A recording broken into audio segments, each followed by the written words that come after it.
Well, we don't make it easy for ourselves, do we? I mean, Jesus Christ, if you're a Newcastle United fan, you are very much used to what is going on at the minute when, we are pushing for something and it's in our own hands. We always make it so damn difficult for ourselves. But hey, we got something rather than nothing. What's going on, everybody? Welcome back to the Toon Review YouTube channel. My name's Paul. Thank you again for tuning into the video as it finishes at the Amex. Brighton 1, Newcastle United 1. In what I would probably describe as an extremely frustrating game today. And frustrating as in not being clinical enough and not being physical enough. You know, there's many times you look at that performance and think, yeah, we're knocking it around really well. We're creating opportunities.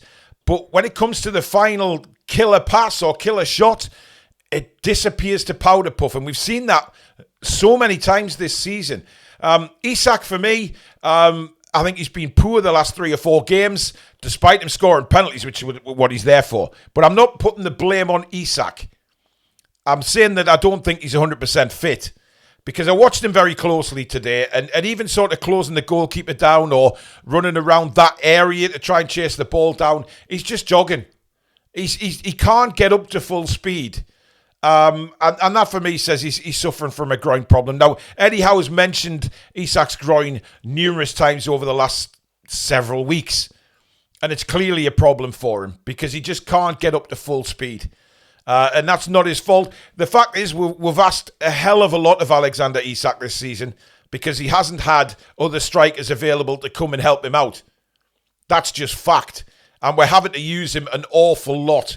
And I think that's what Newcastle United need to address in the summer is with rotation. We need quality to replace quality and make sure that we can rotate these players instead of burning them out.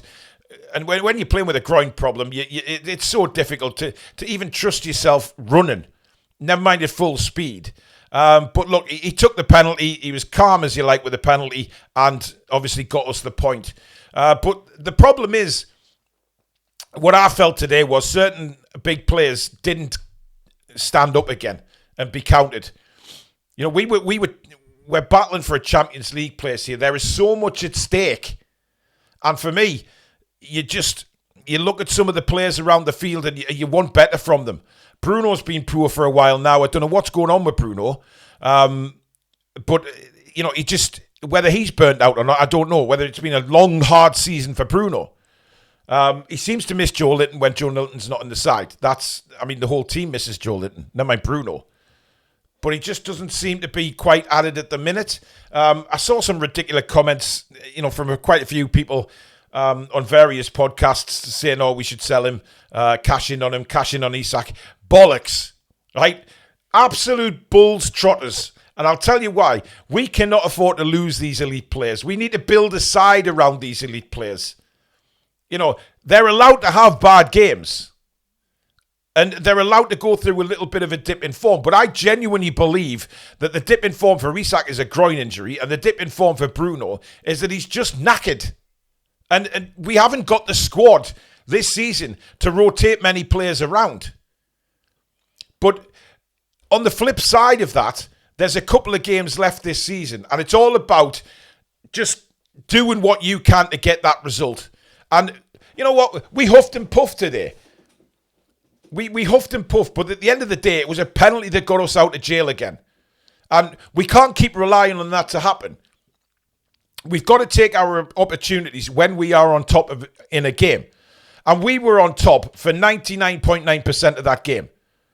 Minter's goal came completely against the run of play when we were dominating the game. But again, not clinical enough in the final third. Nowhere near. Murphy wasn't even there today. I don't know what the hell happened to Murphy today. He seems to perform better at home at the moment than he does away. And I don't know why. Because he can do it. But is it time now maybe for a bit of rotation to start Barnes on the right and Gordon on the left? I don't know. That might be something that's in Eddie Howe's mind ahead of the Chelsea game. Because we're still in the position now where it's in our own hands. If we'd lost that game today and didn't get a point, then, it's sweaty arses again. It's worried about are we going to bottle this? Are we going to blow this huge opportunity we've got of being in Europe's elite competition next season? And you don't want that to happen. So I think it was vital we came away with something. Verbruggen didn't really have a big save to make. We didn't test him enough.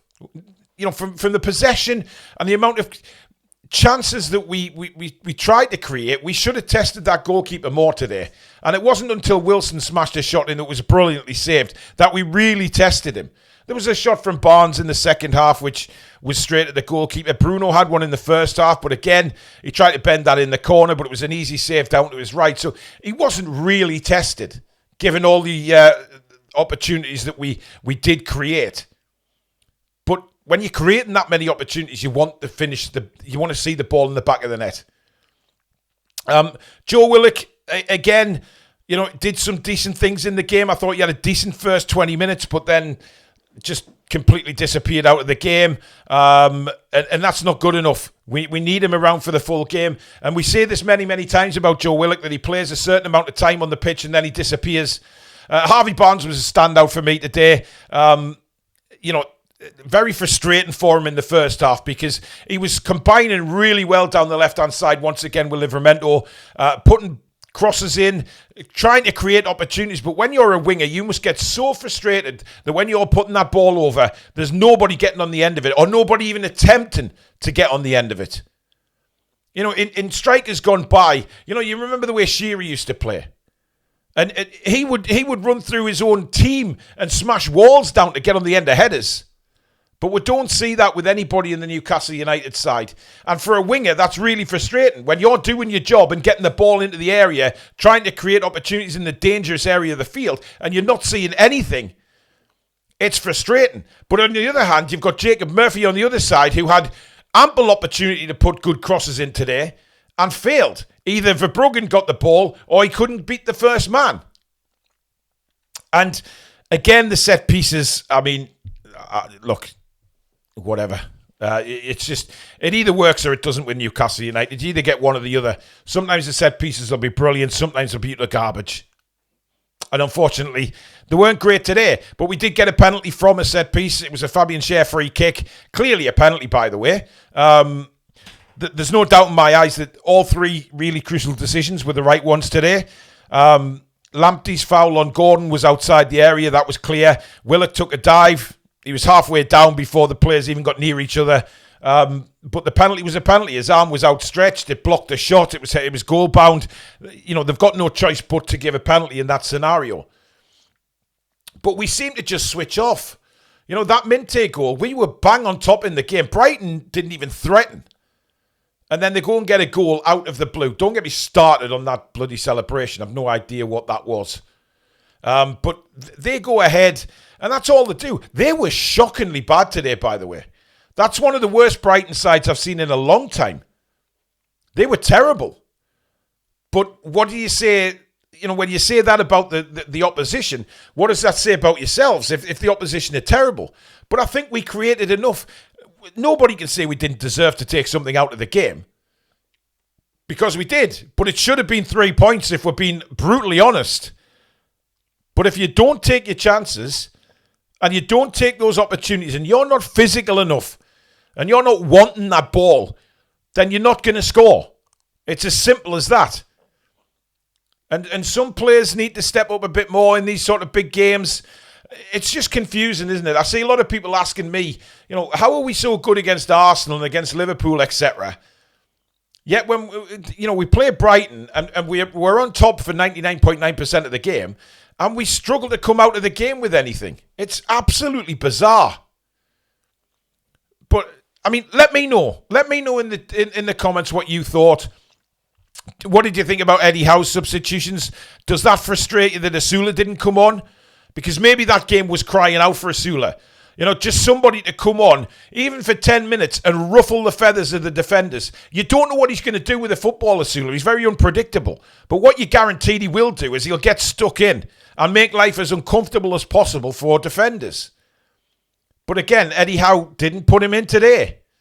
And after scoring last week, when you think the kid's going to be sky high on confidence, put him in. Let's ruffle some feathers, but he didn't. But let me know. If you have enjoyed the video, guys, as usual, give it a thumbs up. And please do subscribe if you're new to the channel. If you do subscribe, which is free, by the way, please do hit that notification bell so you never miss any uploads or live shows on the Toon Review. Check the website out as well for all your Toon Review merchandise. That's thetoonreview.com, and we will see you again very, very soon. But we are still in it, guys. We're still in it, and it finishes at the Amex. Brighton 1, Newcastle 1. Have a great weekend, folks. Take care.